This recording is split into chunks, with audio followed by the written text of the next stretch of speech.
அனைவருக்கும் வணக்கம். நீங்கள் நம்ம சேனலுக்கு புதுசுன்னா பக்கத்தில் இருக்கிற பெல் பட்டன் அமைத்தி சப்ஸ்கிரைப் பண்ணிக்கோங்க. தொடர்ந்து எல்லா வீடியோக்களையும் நீங்கள் பார்க்கலாம். டிரைவர், வண்டியை நிறுத்து. மறுபடியும் என்னப்பா? ஒரு ஆஃப் வாங்கணும். ஏப்பா மறுபடியும் ஆஃபா? இது பிரியாணி இல்லை, சரக்கு. ஆஹா, நம்மளை வேலைக்கார ரேஞ்சுக்கு ஆக்கிட்டானே ஐயா. இதுக்கும் சில்லறை இல்லைன்னு தான் சொல்ல போகிறோம். நாமளே வாங்கி கொடுக்கறது better. A few moments later. இருந்த காசெல்லாம் தீர்ந்து இப்போ வெறும் 2 ரூபா தான்பா இருக்குது. இனிமேல் எதாவது வேணும்னா நீ உன் நோட்டை தான் கொடுக்கணும். நான் போய் கொடுத்து சில்லறை மாற்றணும். அதுக்கு அவசியமே இல்லை, நேராக போயிடலாம். A few moments later. ஒரு வழியாக குளம் வந்தாச்சு. ஏப்பா நீ சொன்ன குளம் வந்துருச்சு, எங்கே போகணும்னு சொல்லு. நேராக லெஃப்டில் போய் ரைட்டில் 4வது வீட்டு முன்னாடி நிப்பாட்டு. என்ன அது குழப்புறான்? ஆஹா, அங்கே சுற்றி இங்கே சுற்றி கடைசியாக நம்ம வீட்டு வாசல்லே கொண்டாந்து வண்டியை நிறுத்த வச்சிட்டானே ஐயா. ஒரு வேளை தெரிஞ்சு சொன்னானா இல்லை தெரியாமல் குத்துமதிப்பாக சொன்னானான்னு தெரியலையே. அவனுக்கும் நமக்கு என்னையா சம்மந்தம் இருக்குது?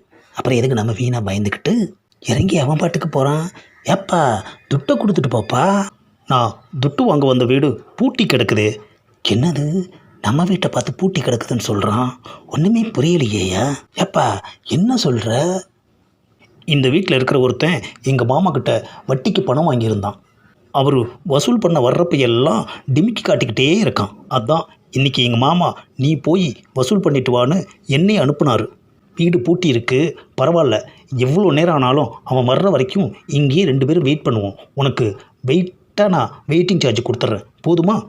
நம்மளை தேடித்தான் நம்ம ஆட்டோலேயே வந்திருக்கானே ஐயா. நல்ல வேலை நாம தாங்கிறது அவனுக்கு தெரியலை. உண்மையை சொன்னால் கடனை கேட்பான், சொல்லலைன்னா காக்க வைப்பான். திருடனுக்கு தேள் கொட்டின மாதிரி ஆயிடுச்சையா நம்ம நிலமை. எங்கே நழுவுற? இல்லைப்பா, வீட்டுக்கு போகிறதுக்கு நேரமாச்சு. அப்போது இது யாரோட வீடு?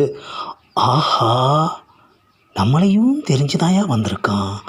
ஆனால் தெரியாத மாதிரியே கடைசி வரைக்கும் நடிச்சிருக்கானே ஐயா. என்ன முழிக்கிற? நான் சொன்னதெல்லாம் கப்ஸா. அது மட்டும் இல்லை, நானும் இதே ஏரியா தான். அடிக்கடி உன்னை தேடி கடன் கொடுத்த ஒருத்தர் வந்து உன்கிட்ட காசு கேட்குறப்பெல்லாம் நீ அவருக்கு பயங்கரமாக அல்வா கொடுத்து அனுப்புறத கவனிச்சுக்கிட்டே இருந்தேன். பாவம் அவர். அதே மாதிரி உனக்கு ஒரு நாள் நான் அல்வா கொடுக்கணும்னு நினச்சேன். அதுதான் இப்போ கொடுத்துட்டேன். அல்வாவுக்கே அல்வா. எப்படி, ஓகேவா? நாட்டில் அவன் ஏதாச்சும் ஒரு வேலை பார்த்துட்டு இருந்தாலும் இவன் மட்டும் நம்மளை படுத்துறதையே வேலையாக பார்த்துட்டு இருக்கானே ஐயா. ஆஹா, திரும்ப வர்றான். ஒருவேளை நம்ம புலம்புனது காதலை கேட்டுருச்சோ? சரக்குக்கு ஊறுகாய் வாங்கணும். மீதி இருக்கிற அந்த 2 ரூபாயை தர்றி. ஆஹா, இருந்து 2 ரூபாயும் எவ்வளோ ஞாபகமாக வந்து வசூல் பண்ணிட்டு போகிறான்.